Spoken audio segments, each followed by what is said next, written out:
Hi, I'm Savannah and I've been personally victimized by Regina George. And by Regina George, I mean Illuminaughtii, or Blair, or whatever we want to call her. You may have seen a few videos here and there talking about this situation, but noticed that I hadn't personally made a video about this situation. Well, I can finally say with confidence that I'm ready to talk about it. And I have my friend Madison from Cruel World Happy Mind to thank for that. If you're watching this video, just know that Madison made a full in-depth video about the Illuminaughtii situation on her channel, so I highly suggest watching that first before watching this video, because she basically covers the entirety of the Illuminaughtii situation. So if you're confused about the context of the conversation you're gonna watch here, you'll have all of your questions answered in that video on Madison's channel. But I sat down and I had a chat with Madison about my experience with Blair making content about topics that I had previously covered, and not all of them were necessarily popular topics. And before we sat down to film this chat that you're gonna watch here, we were talking about this in the DMs,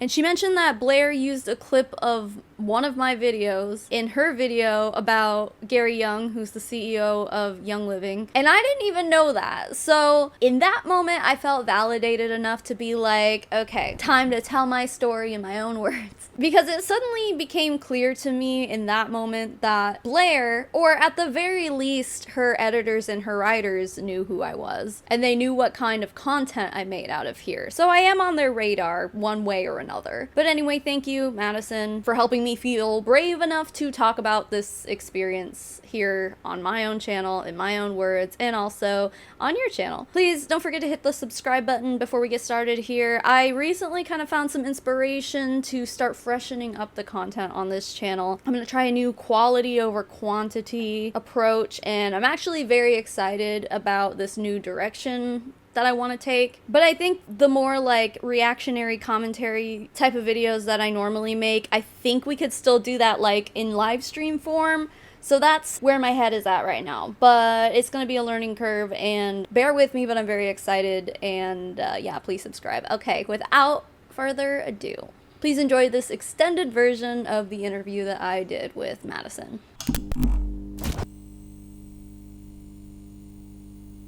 How did you find out about Boo or Black Oxygen Organics? Did you know that they're coming back? Did you know that No. there's a new Mark St. Ange just poked his little ugly head out again and started, well, he's not the CEO. I think they all learned from like, don't let Mark be in charge of anything, but he's formulated a new product for a new MLM called Lavari, and it's the same thing except they added beetroot powder to it. Oh gosh. Yeah.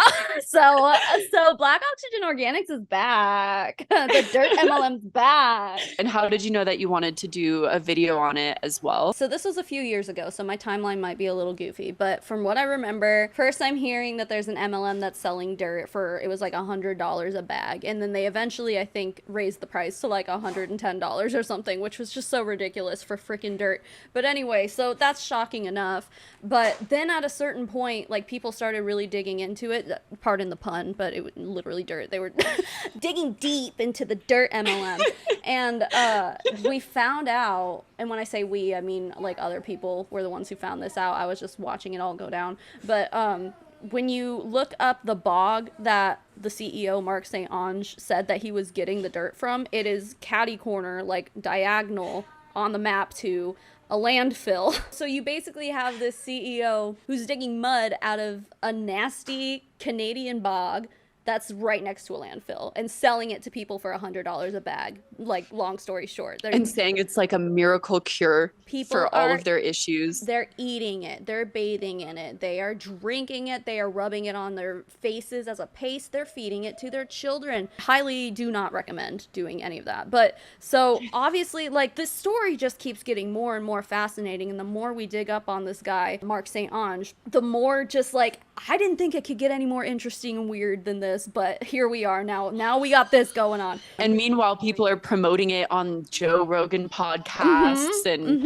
it was literally like just everywhere. It's literally just dirt. Actually, you're gonna laugh at me. I have some. I was mailed a bag of it. I haven't opened it, but this was literally it. Yeah, it's literally just powdered, like black powder. Yeah. That's Black Oxygen Organics. And people are consuming this. Putting this powder in baths, in water. A lot of research went into this. And we had multiple group chats full of other creators, other people who weren't even creators, who were just like really into researching MLM stuff. Like, we had a lot of people behind the scenes digging up a bunch of stuff, for lack of a better term. And one of the group chats I was in was also the group chat that had like all the mods to a Facebook group that we had called Boo is Woo. And they one day sent a message to the group chat and was like, by the way, just so you guys know, Blair/iilluminaughtie's writer just requested to join the group. I denied them. And obviously, literally the reason why, and I think she even says it in the messages, I sent you the screenshots, but I'm pretty sure she straight up was like, after what she did to Madison, like, we don't want to help Blair. We don't want anything to do with her. Like, we've been working too hard on this. Yeah. At this point, I'd have been like already scripting my deep dive for a week or two, maybe. Like, I mean, just kind of organizing everything, like so and much. it's more so just knowing that she probably was not going to credit you guys like properly. That's exactly what like. it was. Knowing in the past that she had not properly credited people, it's not like you guys were purposefully like leaving her and her team out of the research. It's just knowing like, okay, in the past when she has gotten research from other people, she has not credited them for that. Probably she was not going to say in the video like, thank you to the anti-MLM community, who I'm fully aware of, for helping me with this research. She was not going to do that, you know? Well, after everything with you, it was just like, well, she clearly has no respect for like the work that other people are doing. So just right away, the mod was just like, yeah, no, I denied them, so don't let them in or whatever. Well, there were multiple mods. So what happened was, when the writer was denied access, they found out and then sent the lead moderator, I guess, of the Facebook group an email like, why didn't you let me in? And then they sent another request, and then another mod saw that without seeing the chat and let them in. So this writer ended up getting into the Facebook group, and they were there for about an hour, give or take, before like we realized like, oh my god, we need to like get him out. And at that point, they had already made a post, and they were just like, hi, I'm Blair, Illuminaughti's writer, blah blah blah, what should I know about all this stuff? I think they were particularly looking for a lot of the health claims, and there were certainly like a whole archived, so many people saying they're pooping out worms when really it was just their intestinal lining, like people getting sores, people putting it on tumors and claiming that it was like shrinking, that like wild stuff. But to us, we were just like, dude, go do your own research. Like, we're just a little bundle of idiots here, just like putting all this stuff together. If we can do this, you're fully capable of doing it yourself, and you're not going to credit us anyway. So like, just go do it yourself, dude. So this Facebook group, how long had you guys been already researching at this point?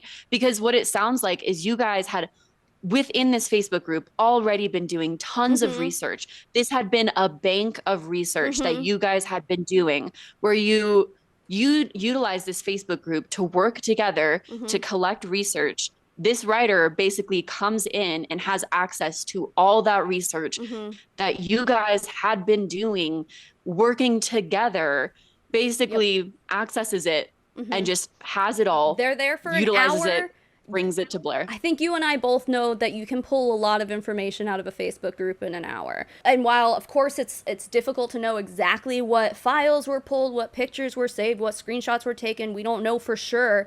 But, I mean, come on. There's no denying that stuff that was taken from that Facebook group was used in the video, like, period. The moderator even told the writer, like, hey, you got let into this group accidentally. We didn't want you in, and here's why. They told him, like, after what Blair did to Madison, she, talk shit about the anti-MLM movement. Like, we literally don't want you utilizing our research and our work that we have collectively done together for a video in which you're not going to like properly credit the anti-MLM movement and the things that we've been trying to do. You asked me how long we had been researching. At this point, I want to say we started researching in like July.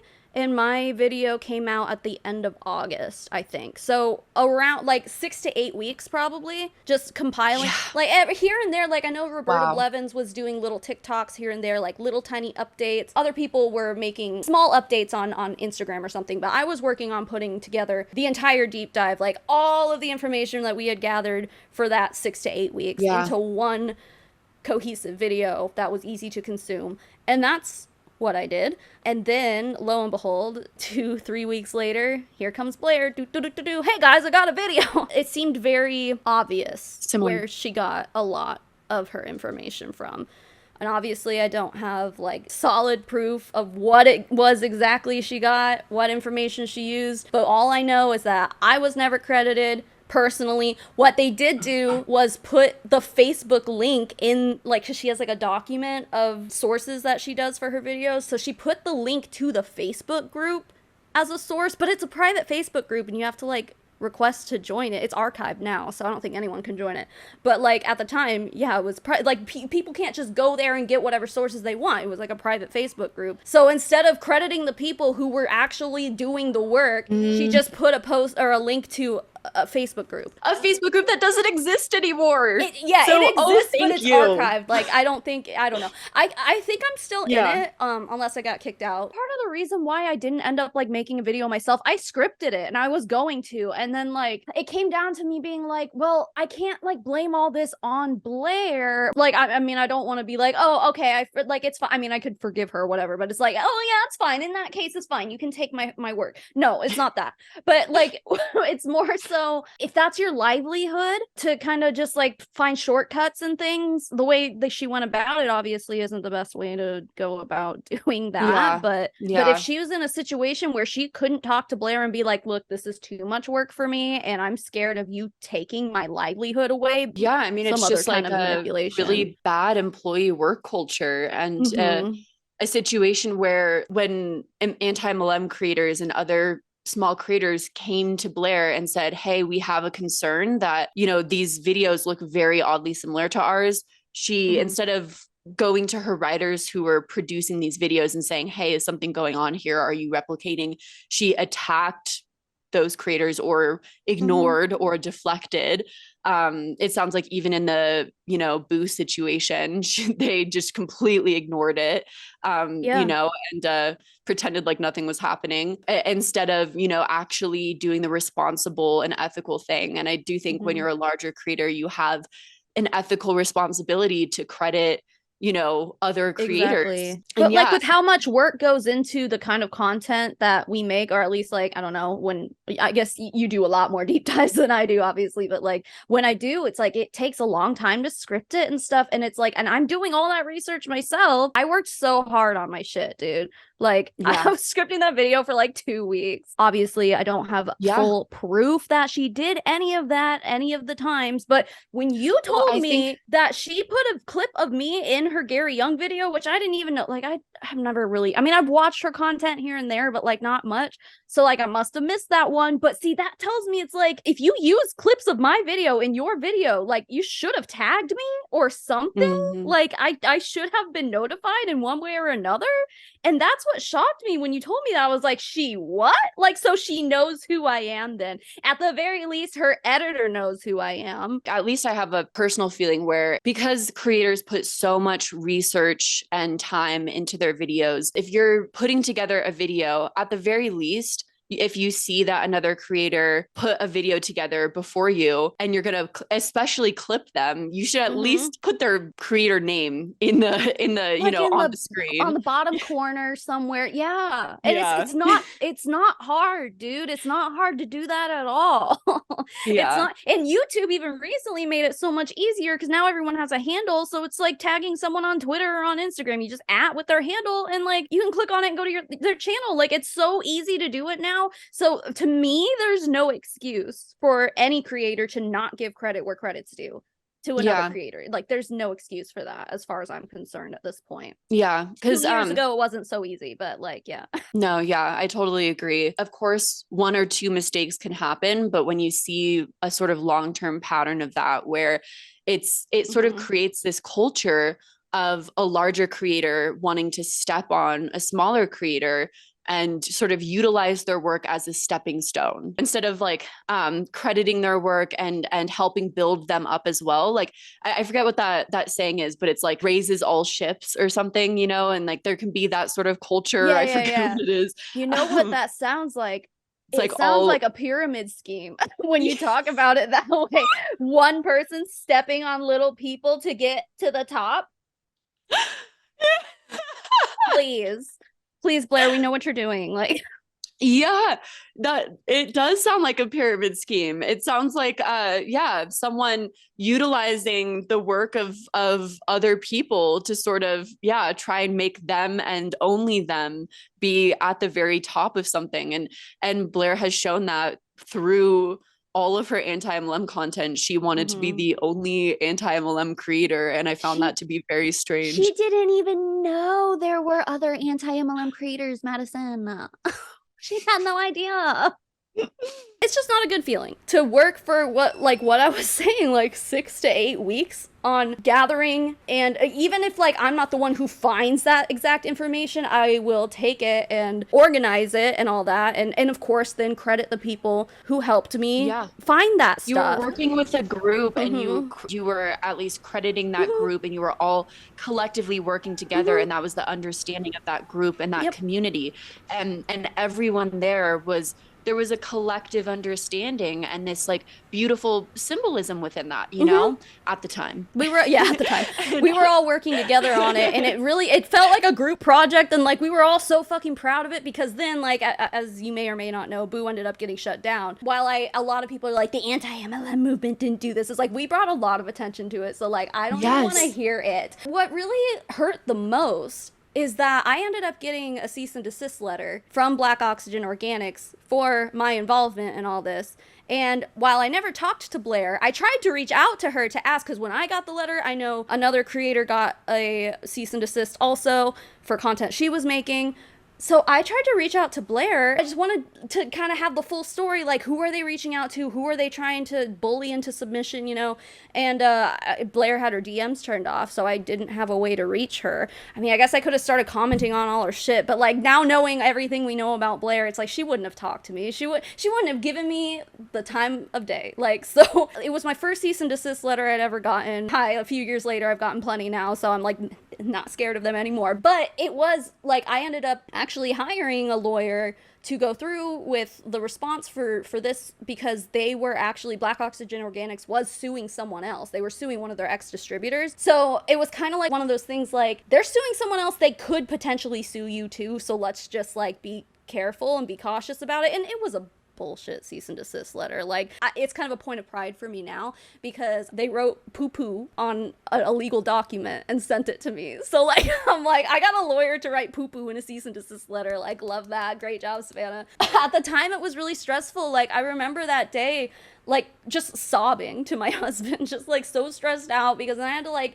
I went like point by point. It was like a 3-page letter, and they were telling me all this, like I had to debunk all of it and send it to a lawyer, and then pay 4 figures of doll hairs of my own money to a lawyer to respond with all this. So much stress.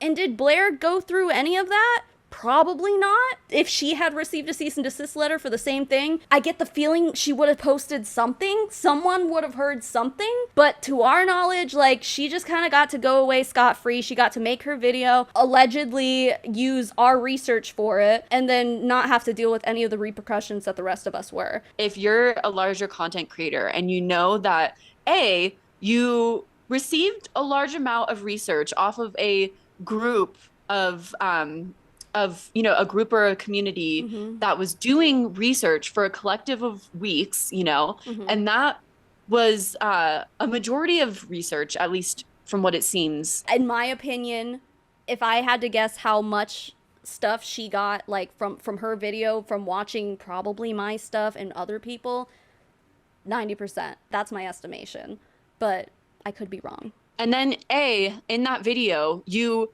don't credit any of those creators. You only link to that Facebook group. You don't say in that video, thank you to this community, thank you to these people who have been doing research, which is already disappointing. Then weeks later, months later, I don't know how long of a period of time, but you see cease and desists raining down on those creators. You see them kind of virtually being harassed by this company Mm-hmm. to a certain extent, and you do nothing about it. You Don't even stay speak up. completely silent. Mm-hmm. You don't speak up. You don't reach out to them to help them. Yep. And you have a larger platform. You have more power. So not only do you do nothing to help them, but you're actively doing things to harm them and to step over them to Mm-hmm. try and remain on top on YouTube, Mm-hmm. utilizing their research to try and gain a foothold on the YouTube platform. And I just think that's a really harmful way of being a creator on Mm-hmm. YouTube. And quite frankly, like, I mean, I'm obviously like not huge or anything, but you know, there are plenty of creators that I'm friends with who are much smaller than me, and I like have them on my channel. And every time, like, if they cover something, like a lot of them will do live streams more than me, so like they'll do a live about it before I can get out a full video. So I'll always shout them out, like, oh, this person reacted to this Zoom already. This person did this. Go check out their. It is not that hard, and I think that's Yeah. kind of an unspoken rule amongst most content creators. The other thing is too is like YouTube's not a competition, not to me anyway, and to most people I don't think it is, but we've kind of melded like content creation and activism together in a way here in the anti-MLM movement. So you kind of have to have teamwork and stuff. You know, it's not just Yes. it's just me doing this, and that's what Blair tried to Yeah. say she was doing, and it's like, hi, there's a whole community Yeah. here who's doing this. Like, don't try to sit here and try to say that Yeah. you're the only one. We're making content, but also like trying to change something, like actively trying to Yeah. get the word out about scams and stuff, and trying to keep people out of these companies. And it's like, why are you looking at this like a competition instead of trying to like just like actively join us? At that point, it's like, do you even care, you know, or are you just doing this for the views? And I know a lot of people will accuse people in anti-MLM content creation circles of, oh, they just do it for the views or whatever, but it's like, you can do things because you know it's going to get views, but like, to me, anti-MLM at least, like, you have to care about it to be able to make content about it this much, because sometimes it can get really dark, it can get heavy, it can get upsetting and depressing. No one's choosing the anti-MLM genre because they think it'll be fun. You know what I'm saying? Yeah. I hope that makes sense. But like, to Blair, Absolutely.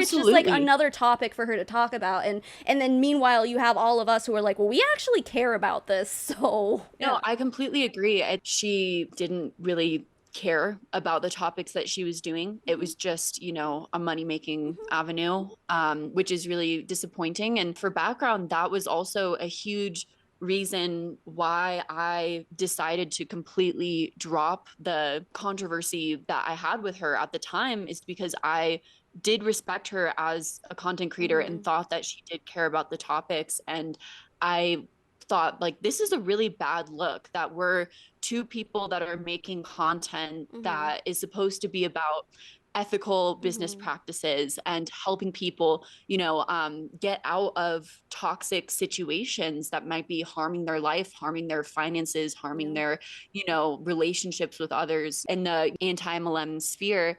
And yet we're bickering with each other over like things like copying and YouTube just drama. like That's content in so general, like, silly. yeah.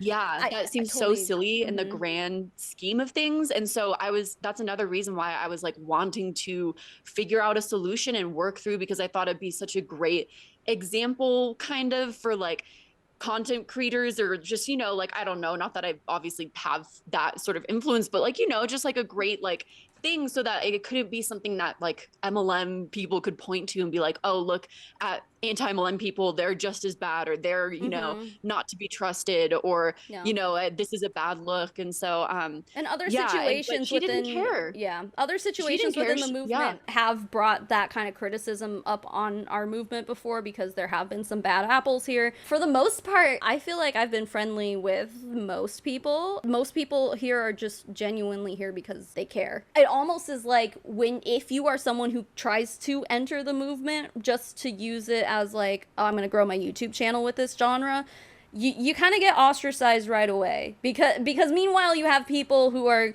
getting sued, getting cease and desist letters, like we're like actually like spending money on legal defenses talking about these companies and stuff like that. Like, there's a lot that goes into it, and it's like, it's almost a joke for someone to show up and be like, this is content for me, and it's like, okay, yeah, I just spent my life savings on a lawyer, so thanks. To genuinely try and help others. I mean, that was something that really inspired me about everything, you know, when I first started making content within the anti-mlm, and why I connected with you, connected with Margaret, and just, you know, like Yeah. because I just saw people who were genuine people, and you know, really cared about people, wanted to help, and were honestly angry at companies, like companies first, who were shitty human beings, Yeah. who wanted to take advantage of the little guys, and like, you know, and the Yeah. little people who were, you know, They're just trying to being provide for their taken advantage family, of. and yeah. And Yeah. then some of those little people turn into the top of the pyramid, and then they end up taking advantage of all the work of the people at the bottom, and then yeah, it just turns into an ethical issue. And it's like, it's really important to talk about this stuff, because like I was preyed on, like when I joined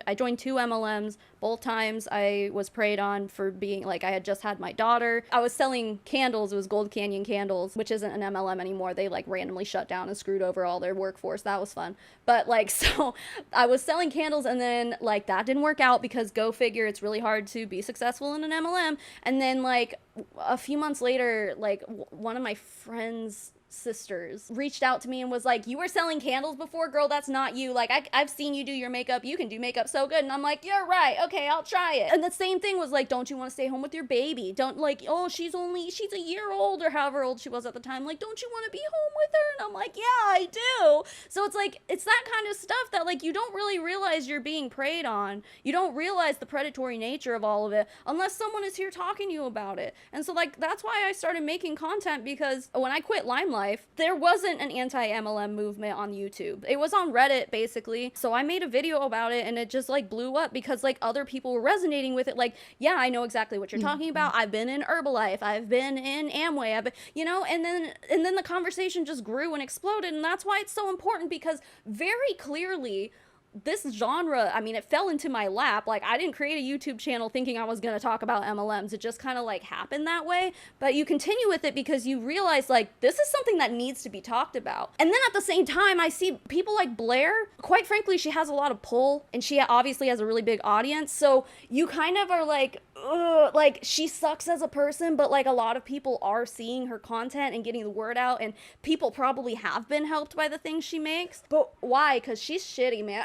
You know, like she's kind of the worst. And I wish she was more authentic with the reasons why she was covering it, and not just to be like, oh, it's just content. No, like this situation is people's lives, dude. People go bankrupt, I mean, after being in MLMs and stuff. That is such a good point, because that was something I really felt on our phone call and conversation that was extremely conflicting for me at the time, because I wanted so badly for her, in a weird way. Like I wanted so badly for her to kind of grow as a person and become a leader in the content space in a weird way. Like I felt like if she could ethically grow as a person in the way that she pretended to be in her content, because it's not like all of her research is dog shit. It's not like all of her content was dog shit. And it would be unfair to characterize it that way. You know, she certainly has had an impact and created content that has probably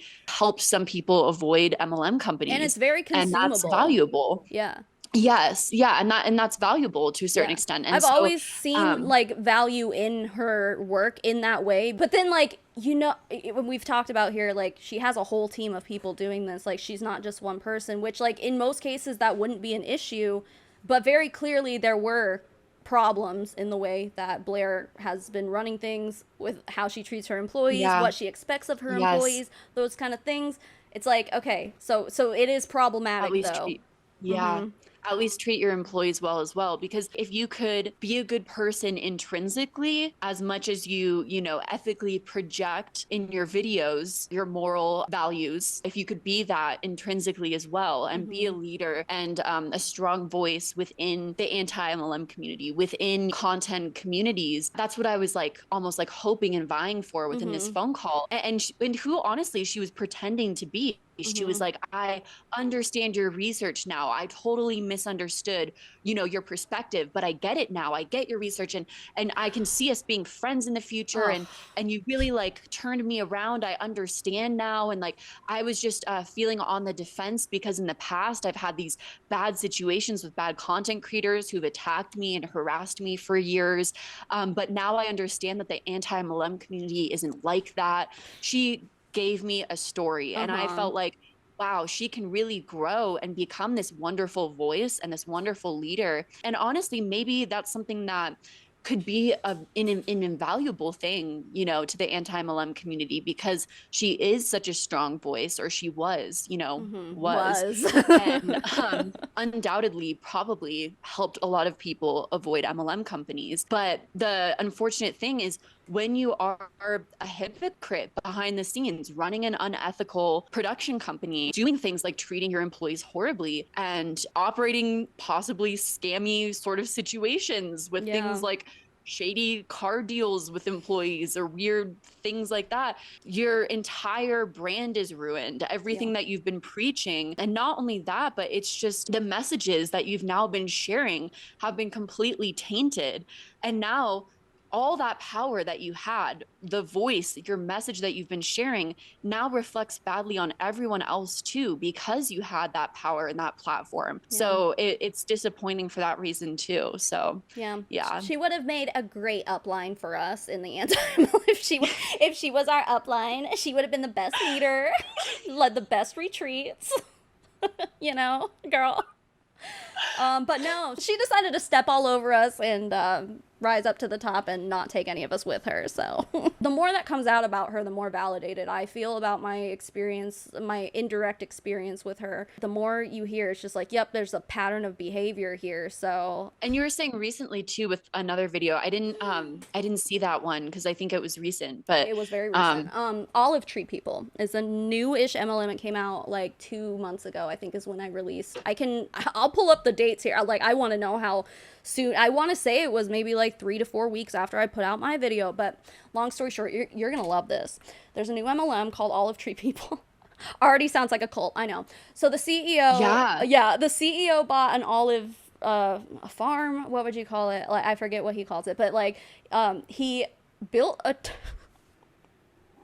he built a tree house in an olive tree and lived in it because he was convinced that the trees like release this frequency that can like heal you and stuff. And so it gets really weird. So they sell obviously like olive oil, but they have like just a bunch of olive products, like olive beauty products. They claim to be waterless skincare. They use olive oil instead of water, but then like when you look at the ingredients, some of the they do have water in there, water. Like agua. Yeah, like, I was like, that's water. Hi, that's water.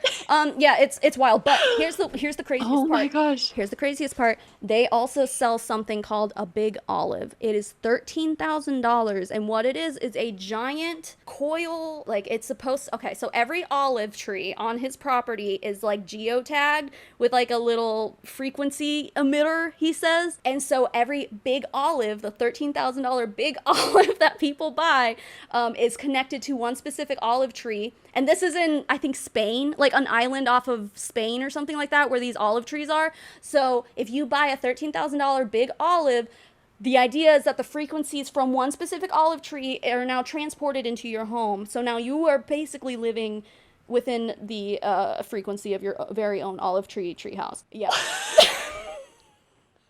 Yeah, dude. Basically, that came on my radar because, like, there were, I know, it's wild, but so there were people. I've been following anti-mlm content for years now, and that's the craziest one I've heard so far. So Madison, that's the craziest one I've heard. That's beyond goop. It's almost beyond crazy. goop. Oh yeah, but it's almost crazier than freaking Black Oxygen Organics, dude. To be fair, this thing hasn't really taken off the way Boo did. So like, I think it's still generally like not super well known. Also, like, the olive oil is like $100 a bottle or something. Like, who's gonna buy that shit? Like, come on, like no one's buying into that. Although, like, Mark St. Ange convinced people to buy $100 bags of dirt. So I guess you never know. They don't have the what's it called? They don't have a big dirt clod that you can buy for $13,000. They don't have the big dirt energy that Mark's. The BDE, the big dirt energy that Mark had. Yeah, Mark's got the biggest dirt energy I've ever seen. But anyway, so like this came on my radar because there was another, I don't know if you heard of the MLM that was like blowing up last year called Elamir. It was like a yellow strip. Did you hear about that? I didn't hear about that. No. It was like, you know those Listerine strips, like the Yeah. breath mint strip. It looked like that, except it was yellow. And these people were claiming that it was curing ADHD, and like it was nothing, dude. And basically there was a mass exodus a few months ago where people were like, yeah, this shit doesn't work. And it's like, but so there were a lot of people who were Really? like, yeah, shocking. I know. And we were all like calling it out. Like there were a lot of Zoom calls we were calling out because it was just so stupid and like predatory and wild and dumb. But so when those people started leaving Elamir, some of the top ones ended up in olive tree people. So that's how it came onto my radar. And so my idea was like, I was just gonna make a video like listening to one of their like opportunity calls or something just to like get some information. When I started researching this, I'm like, oh no, I'm gonna do a whole deep dive on this because like this guy says that you can talk to olive tree. Like literally he thinks he can talk to olive trees, Madison. I'm not even freaking kidding, dude. So like, yeah. Oh my God. So when I started looking into it, I'm like, oh, okay, so there's a lot here. This dude's a whack job. So I was able to make a full deep dive about it. Just watch, he ends up being right. He's like, I like tried the one to tell MLM you that. that's like, I told you. new science that shows that Olive trees. Like not even like olive oil. I mean, he's drinking the olives. Like, oh my God, he was saying that he drinks 50 liters of olive oil a year. Yeah, he's also like developing, I haven't looked into this since I did my deep dive really, so it could have come out by now, but he was developing a whole line of products like earbud, like AirPods kind of, except the olive AirPods that like emit healing frequencies. I'm like, are they Bluetooth? Like, can you listen to other things with these? Like, what is the point of the? He was making his own water, dude. You know how Kangen has their own water machine? Like, he was kind of coming up with like something similar to that, and he's like, well, the olives basically told me that this is how water's supposed to be, so this is how you're supposed to drink your water. Like that kind of stuff, dude. All that aside, I make a deep dive, and then lo and behold, Blair's coming out with hers. I'm gonna pull up the dates right now and we can tell you exactly when all this came out, because when this happened I'm like, come on dude, are you serious? Because it was kind of like a niche MLM, you know. At least Black Oxygen Organics, when that was out, like a lot of people were talking about it. It was kind of blowing up on TikTok because of Roberta Blevins. Like she was talking about it a lot and there were articles written about it and stuff, but like I don't think anyone's talking about olive tree people. So I'm like, hey Blair, where'd you hear about that? April 6, 2023 is when I uploaded my olive tree people deep dive. Let me see when Blair did hers. Hers was May 22nd, 6 weeks after mine, so she had plenty of time to do this. My thumbnail says olive tree people new MLM, you can talk to trees for only $13,000. Her title is the MLM that sells tree frequencies. I'm sorry, but like I'm one of the only people who was covering it. There were a few others who were doing some lives here and there, but for the most part, like I think I'm the only one who did like a real deep dive on it. And then all of a sudden 5-6 weeks later, here comes Blair and it's the same shit that I said, not credited at all. So do we know for sure that she did use my research in her video? No. When you told me that she used a clip of me in her Gary Young video, okay, you know who I am then, dude. You know I make content about MLMs and I do deep dives. It could have been a great opportunity to do something with her platform, to help people, to help other creators. Of course, not every content creator is going to remember or be able to credit like every other video that's been done before them on a certain topic, or, you know, it's like that would be really hard to do. But it is certain like ethics of like remembering to just shout out certain content creators, or just, you know, especially, you know, smaller content creators. If you're a larger content creator with a bigger platform, being able to utilize your platform and understand the power that it holds and not use it to stomp on people and try and like be the only person at the top, like a pyramid scheme, you know? Exactly, that's what I'm saying. Like, it seems when all of this just starts coming out, it's like you put the pieces together and it's like, it is kind of weird that her little picture has a pyramid on her head, and then meanwhile she's like treating the rest of us like we are the stepping stones in, like we're the ones building her pyramid for her to get to the top to. And it's like, yes. And that's exactly how people are treated in MLMs. Everything that she would portray like to her audience was like just one big deflection, like because behind the scenes she was very clearly a different person. None of us can really be surprised at that now at this point, but like I think it was just deflecting, and that's what a lot of manipulators do. A lot of gaslighting and shit, like no, you actually, no, you guys are the problem. Actually, Madison, how dare you call me out for stealing my content? I made that Tyra Banks video, not you. You're the problem. Do you want to go get coffee? Oh yeah, like she in the DMs, because I'm like I have all the DMs here. I think she like kept it up as like because in the DMs we're like I'm ultra friendly with her, and I'm like it's so no, but like as long as I've known you though, Madison, like you've always given people the benefit of the doubt and just been like genuinely like kind to people, and people like Blair will take that and use it to their advantage. And I think Blair at that point knew that if she didn't get a handle on that whole situation, then the shit would have blown up the way it's kind of blowing up on her now. Like it would have looked really bad for her. So she's like, oh well, she's a nice person, she'll be easy to manipulate. Also, I have way more subscribers than her, so she'll, you know. But it's not, you can't be embarrassed for that though. Like that's not your fault. So I think she literally kept the DMs and didn't like block me or anything as a way to be like, look at how easily you fell in line. Like as a way to like almost like, look, it's all here, because I'm literally like saying in these DMs after our phone call, like you do incredible research. And like, we're talking about like, you know, how we're going to be, you know, friends and besties. And like, I'm glad that we had this conversation. And yeah, like, I'm sorry that, you know, now you're getting hate comments about this controversy. I'm sorry that happened. I was like trying to empathize with her and be like, I'm sorry, because I really did feel bad that like, because of this, she was now getting videos made about her. To be honest, like a thing that did happen is there was, you know, bad photos of her being circulated around and stuff. And I felt really bad about that because I'm like, shit, you know, she hides behind a pyramid avatar. She told me that was because she felt really bad about her appearance, like, and people were, there was a group, and she told me there was a group of people online who were harassing her for years for her appearance. That's sad. That's a huge reason why, yeah. And that was a huge reason why she hid behind her pyramid avatar. So I just felt horrible that because now I made this video, she was getting these pictures of her blasted in thumbnails across the internet. And I was like, oh my gosh, this is all my fault. Like, I'm sorry that now you're getting hate comments. People are calling you a whale online and comments and things like that. Like, I'll delete those comments, you know? I think any decent human being would feel the same way though. And she knew that you were a good person. She had that conversation with you and like knew that you were genuinely a kind person, which you freaking are. You always have been. But like she, instead of like returning the favor and like clearing your name or whatever, like she didn't give a shit that if her audience was attacking you, she didn't give a shit. She didn't care.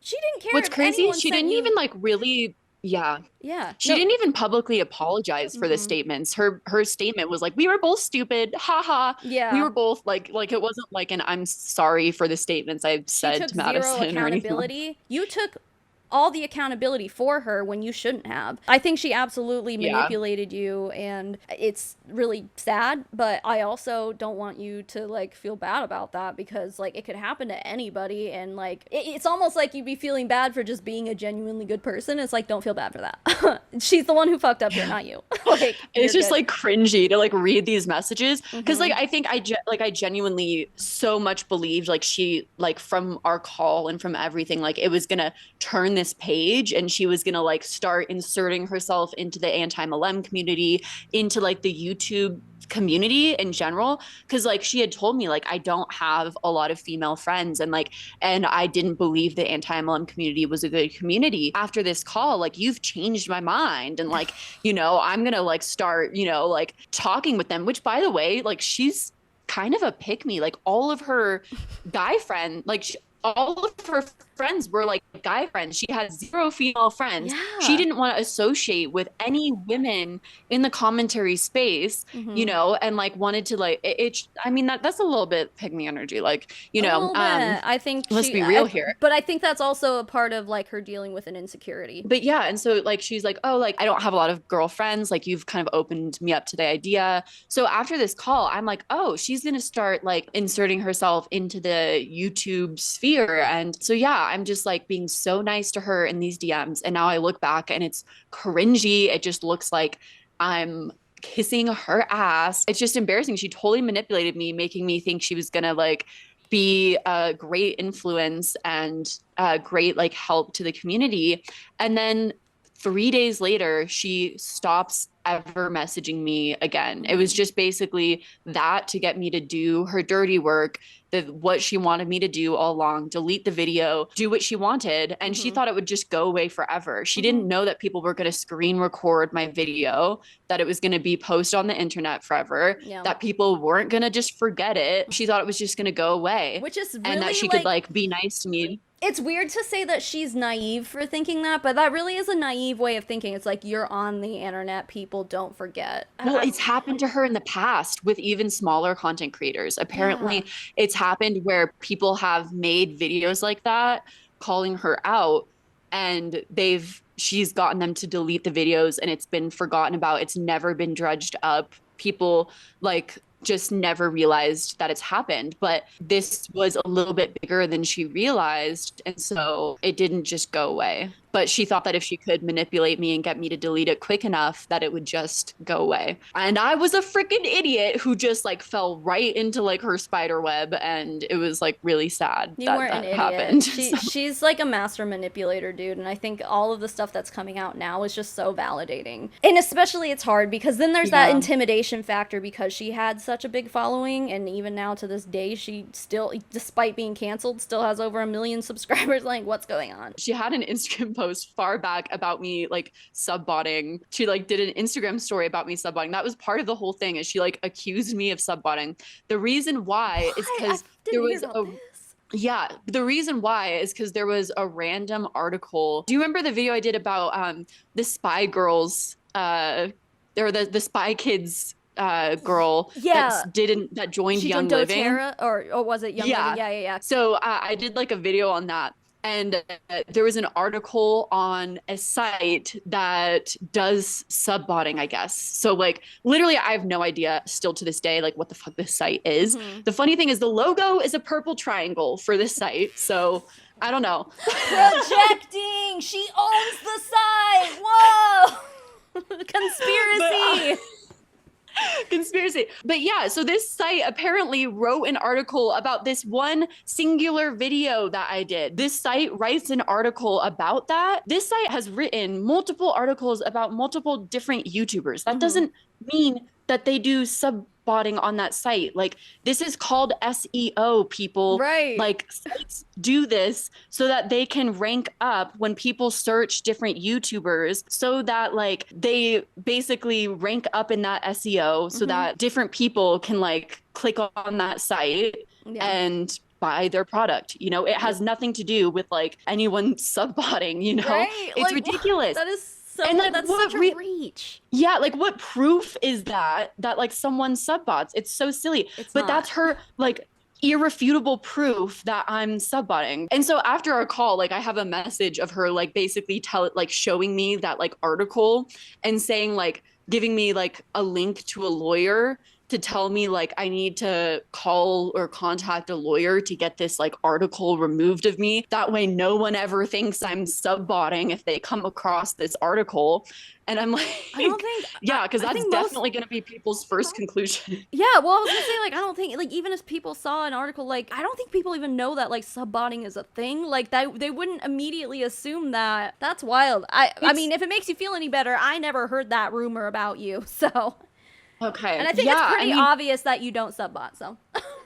Yeah, it's like it's so silly, and like I don't think anyone thinks that, especially off of like a singular article about me on like a random site. I think she's the only person on the planet who would have ever thought that. So Yeah. Like, and she's accused like multiple different creators of like subbotting. So like, Mhm. and that's the thing. It's like you're pointing the finger. There's like three fingers pointing back at you. It's crazy because I mean that's kind of like what the whole thing of this is like it happened 2 years ago, and like a ton of people are asking me to like come out with a video. And like first off, like a lot of people don't remember that I was pregnant at the time when all of this happened, and I was like sick at the time. I remember I had to go to the ER because I was like losing so many fluids or whatever, and like Yeah. like a Yeah. pretty thick pregnancy, at least in the first Mhm. trimester. So it was just like really stressful when all this happened because Blair was like such a big creator at the time. I'm trying to Um, remember, like, because something happened to me that was dramatic too at at the time when I was pregnant, but no one knew I was pregnant because I waited until I was like yeah, 7 months to tell people. I I don't think, remember what it was. Something was going on, and I yeah. remember being really stressed out I about it. remember, So, yeah, it was yeah. like all that all at once, and like we Uh-huh. were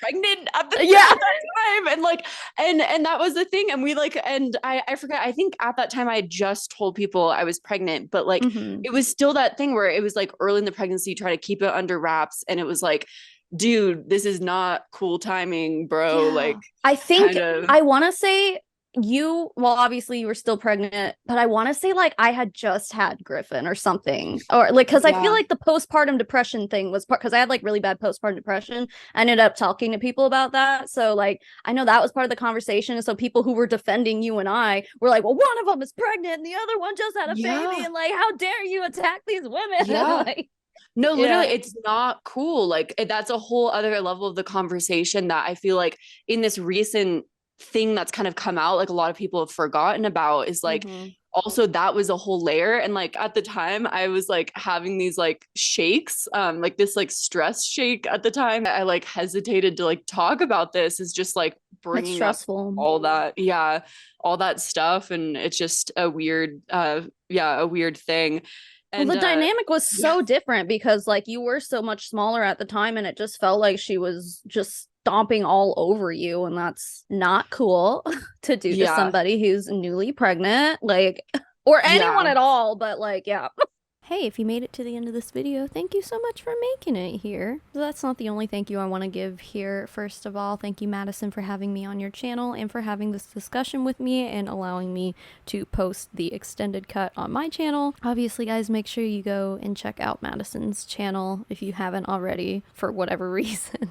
And of course, I need to thank my patrons and my members. You already see them being listed across the screen here. These wonderful names of fabulous people. These people get access to our private Discord server. We have things like a postcard club, early access to videos, and sometimes even more than that. So if any of that sounds good to you, you can go to patreon.com/SavannahMarie, or you can click the join button beneath this video if you like what I do and you want to support me here on YouTube. And of course, while I greatly appreciate all of the names you see on the screen here, I have to give a special thank you to Hula Chowdown, Janelle Pratt, Jacqueline Nutton, Elizabeth Wyatt, Kissy Drew, Nitty Dragon, Leanne, Sheila Tapia, Amy Dolinak, Caroline Reed, Charlotte Treese, Daniel Urena, Maddie Darley, Ray, Shayna, Tuesday the 13th, Turd Ferguson, Alice Wagner, Laura Jensen, Miss Blue, Carol Campbell, Ari, Martine Hubert, Amy Louise, Mira S.I.K., LaSalle Story, Mother Dragon 82, Han Bjornson, Baby Pink Pearl, Fallon Lowry, Hannah, Carrie K, Love to Be Evil, The Best Elephant, Jessica Billhart, Jess Kronfeld, Emion, and Auntie Lou, and of course to you for making it to the end of this video. Keep making waves, babes, and I will smell you all later. Mommy Tsunami out.